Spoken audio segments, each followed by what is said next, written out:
Gerçekçi mezar.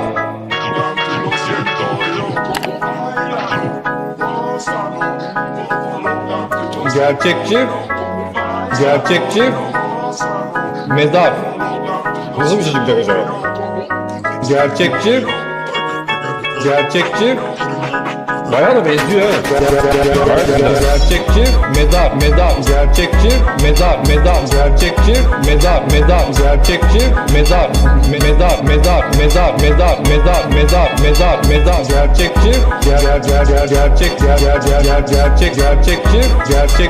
Gerçekçi mezar. Gerçekçi mezar.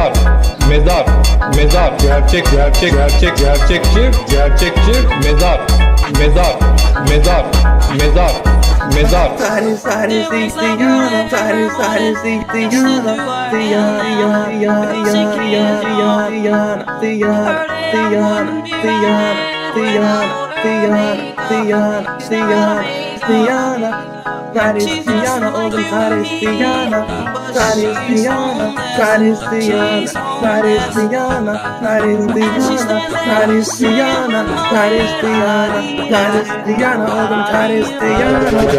Gerçekçi mezar. Gerçekçi mezar. Gerçekçi mezar. Gerçekçi mezar. Gerçekçi